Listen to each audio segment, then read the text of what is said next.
so much to share about St. Peter's, and we just touched upon the outside of the Basilica.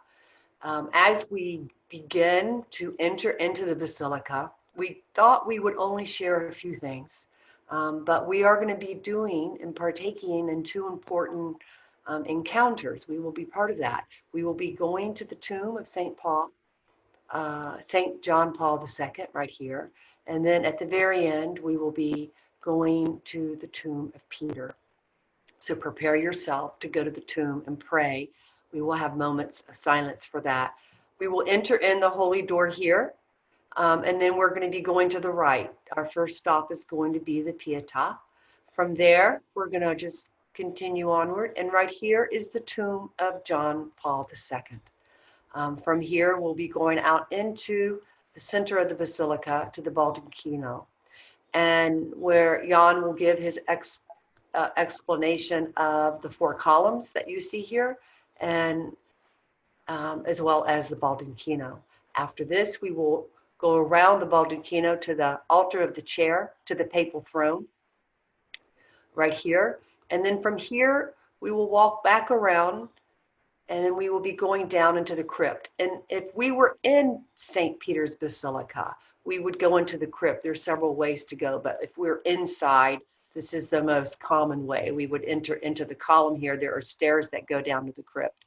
And of course, we'll be going to the tomb in the crypt, which the Baldacchino sits over. The two things, the Pieta is the very first sculpture and statue in the church, right there at the beginning on the right side. And then we're going to end in front of the tomb of St. Peter, which is right under that Baldacchino, which is the covering over the high altar in St. Peter's. That's our journey right now, from Mary to Peter. So these are the holy doors that we're going to be entering.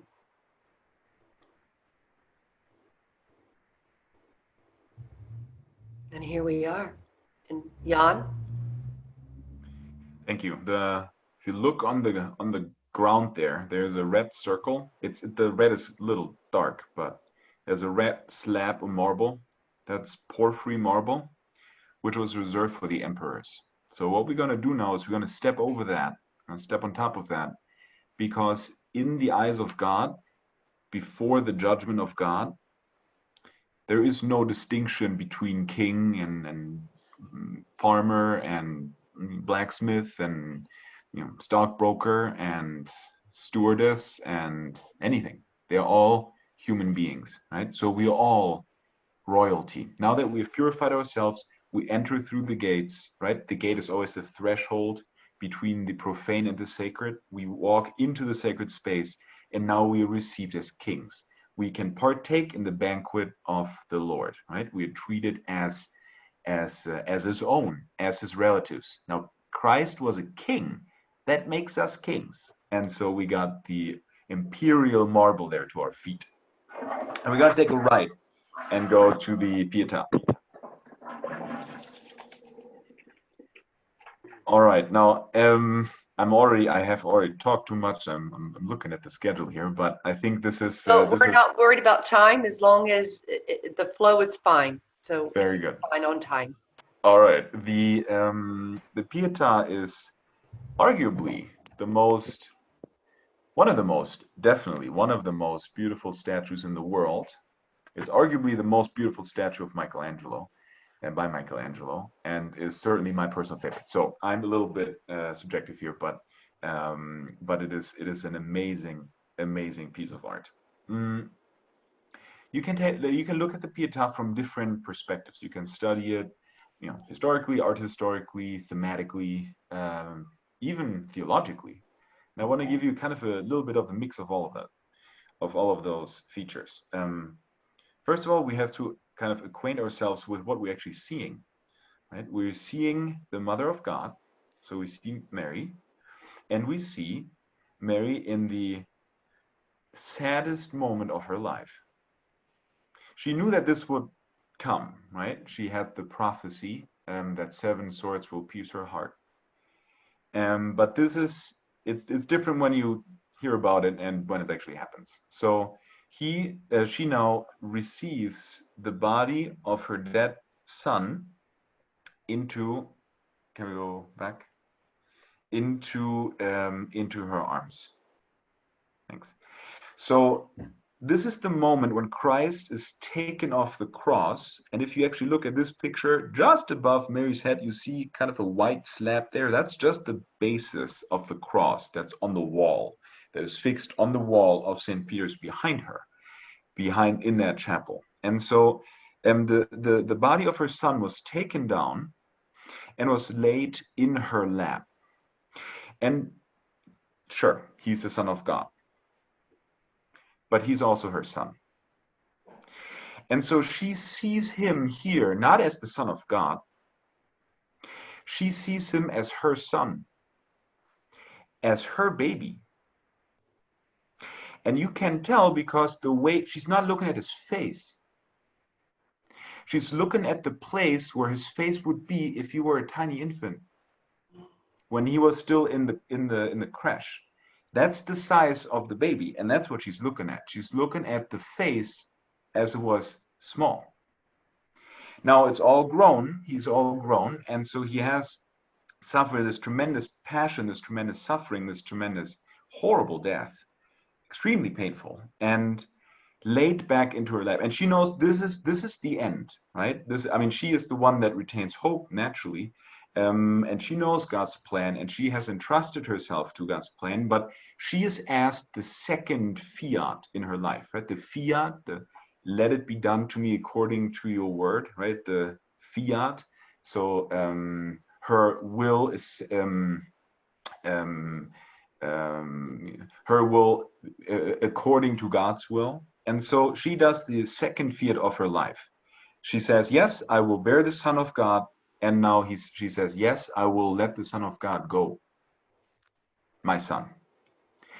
And so you see that reaction in her left hand. That's what's so impressive. When Michelangelo goes about, he really uses all of his skill. And this is a very young Michelangelo. Okay, this is a 23-year-old Michelangelo, completely unknown, brings the statue to Rome, exhibits it for an art, for a small art exhibition, like for a challenge in 1500. For the cardinals to see. And so he puts all of his thought into it, and he says, okay, so what can I do to show the reaction of Mary?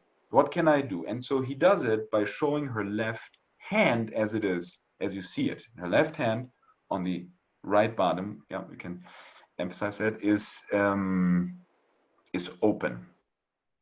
Now I want to go back from the hand, from the second fiat here for a second, and just focus on one thing that most of the pilgrims and tourists that I've brought in here ask me, which is, why on earth is Mary so young?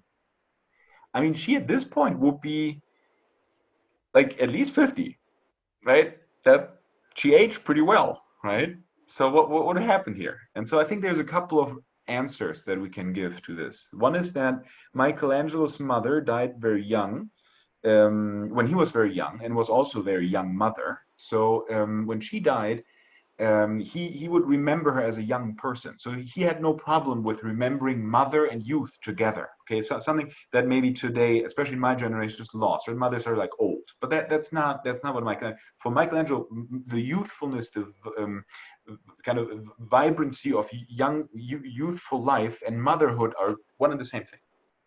Fine. We can also answer the question, why is Mary so young, art historically? Okay, we can say, well, because Michelangelo wanted to approach the subject of the Pieta differently than all of the other artists that did it before. And all of the other artists before, if you compare the early Renaissance and mid-Renaissance Pietas to this one, you will see a very, very distinguished difference, which is they're all very old and they're all in agony, visible agony. Their faces full of wrinkles. They're usually crying out loud. They have an open mouth, right? They're looking in terror almost. They're the tears rolling down their cheeks. And Michelangelo said, yes, all of that is part of the suffering, but that's just the external manifestations, right? What we have to focus on is the inside, what is happening in Mary's heart. And so he wants to draw you away from this outside appearance. He wants to draw you into her soul, into her heart, and really kind of show you what happens there. So there's almost no emotion in her face. It's very calm, it's very tranquil, but there's no suffering there. Now the suffering is we'll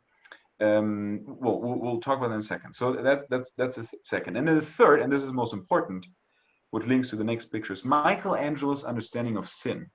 Michelangelo was a third order Franciscan, and around this time already, even though it took about 400 years to proclaim the dogma, the Franciscans understood Mary to be without sin, the Immaculate One, the Immaculate Conception. So if we go to another picture of Michelangelo, which is in the Sistine Chapel ceiling, which is the expulsion from paradise, you can see the first woman, Eve, and you can see Eve in before the fall and Eve after the fall. And so you have Eve here on the left side in the garden, and she is, look at her, she is young, she is bright-skinned, she is very muscular, right? All of Michelangelo's women did lots of sports, went to the gym a lot. And she's young, she's beautiful. And then you see her again on the right side, in the very corner, being expelled out of heaven, being expulged out of heaven by the Archangel Michael. And there you can see a completely changed person. After sin, she is ugly, she is old, she is kind of crunched together in fear, right? She's afraid of the angel that before protected them, right? Now she's afraid. She's afraid of God. She says, this is not, let's get out of here. So here you can see the change, what sin does to you. And the same is visible in Adam as well, but I think the more visible parts that Michelangelo chooses to depict are more in Eve. The change is much more evident in Eve than it is in Adam. So sin makes you ugly. Sin is ugly, but it also makes you ugly. It makes the flesh deteriorate. So if we go back to the Pieta, this is the sinless one. There is no sin. There is no stain of sin. She is beautiful. She is quite literally immaculate, without stain of sin. Now, so that's another answer to why she is so young. Now let's go back to that response of Mary, right? And so when Michelangelo presented this, and maybe we can, since we have this here, you can see on the little ribbon that is across her chest, right? You can see his name, Michelangelo Buonarroti, right, with a year engraved, and it was because he showed the work, he showed the Pieta, and people didn't believe that he actually made it because it was so perfect. And then you had this 23-year-old bearded young guy like coming out of nowhere, and then people were like, who made this? And he's like, oh, that's me. And they're like, yeah, no, sure. Funny guy, get me some coffee. But who's the artist, right? And so Michelangelo was so mad, he took her home, and so he put his name on it, and it ends up being the only signed statue that we have of Michelangelo for that reason. So anyway, so we can see that in this picture very well, so I may as well have pointed it out. So if can, yeah, okay, so there you go. So we can see the suffering Christ, right?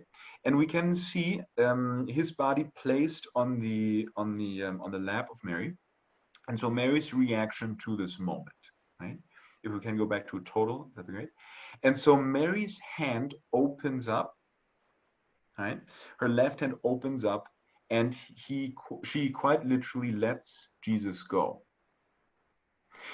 Now that's kind of where the statue ends, but that's not where the story ends, because Michelangelo, and this would be a topic for another tour, is the artist, we can call him the artist of the moment before. We're still in the Renaissance, high Renaissance, but we're not yet in the Baroque. The Baroque will show you everything in like the most ecstatic and impressive moment, in the most action-filled shot, right? Every movement is most full of action, full of tension. Here in the Renaissance, it's still a little bit more subtle. Michelangelo does not show you what happens. He shows you what happens just before. The moment before, if you remember the two hands in the Sistine Chapel, not touching the fingers, right, of Adam and God, not touching, just before touching. Right? I'm sure that you know all this. We don't have to show you the picture. So we have to ask ourselves, what is going to happen next? And only then do we understand the statue. Now, in order to understand that, we have to look at the Pieta, and we have to understand the Pieta is an altarpiece, meaning that below that base of the statue, you have an altar. And it's a side chapel, so you can celebrate Mass there, right? Not today, unfortunately, because they had to close it up because now it's behind glass. But to make it visible, and to protect it, make it visible, that's just the solution now. But in theory, you could still celebrate Mass there. So you have an altar down below. So what happens next? Mary knows in faith that God's plan is more perfect than what she could imagine, what anyone could imagine for that matter. And so she says, yes, I am losing my son, but he has to go. So she lets him go. She lets him go. And if you look closely, the body of Jesus is on the very edge of her knee. And if this is a 33-year-old adult man like that, that body is very heavy. So it will not just stay where it is if she lets go. It will fall. Where does it fall onto? The altar. In order for Christ to stay with all of mankind till the end of time, he has to become the Eucharist. So the Eucharist is the new body of Christ. Now that this body has ascended into heaven, the feast that we just celebrated last week.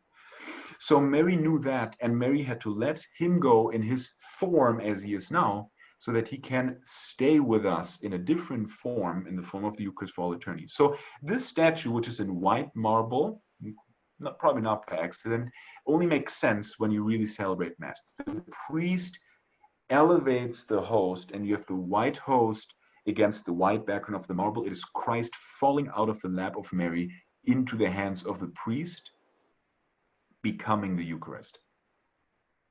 That is the moment of action of this. So there connects the answer of Mary and the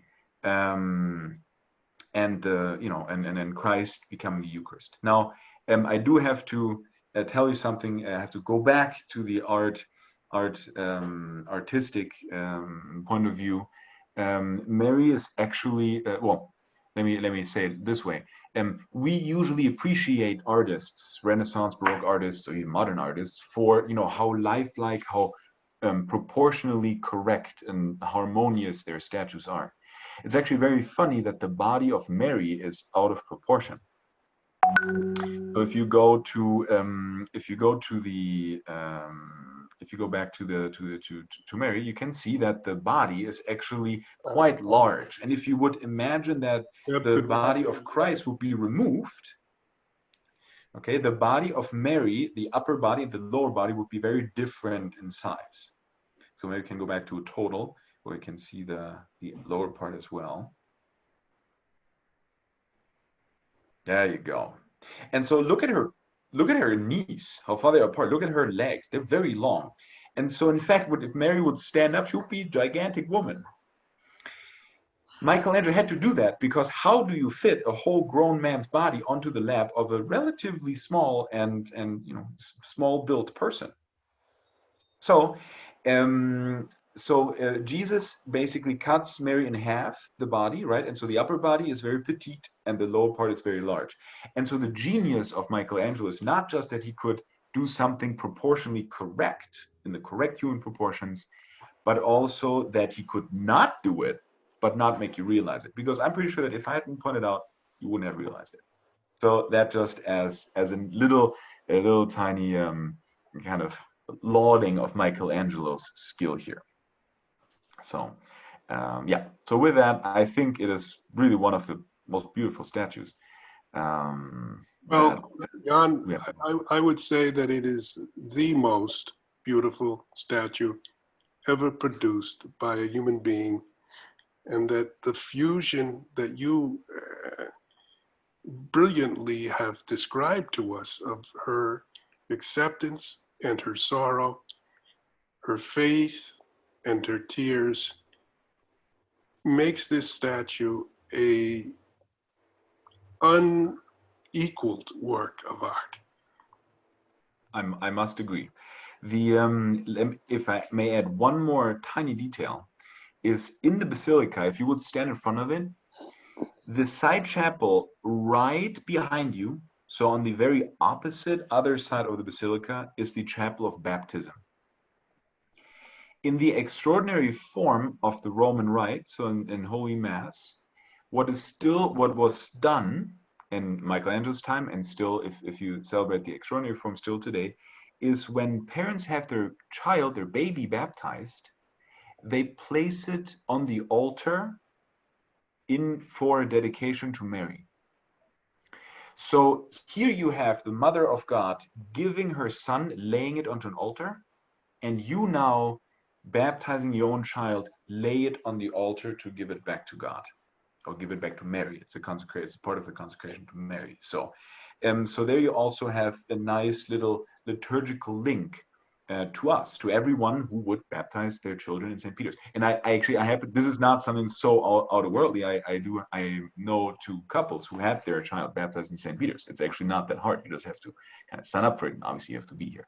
But so that's also, I think, a beautiful link between these two sacraments, the Eucharist and baptism.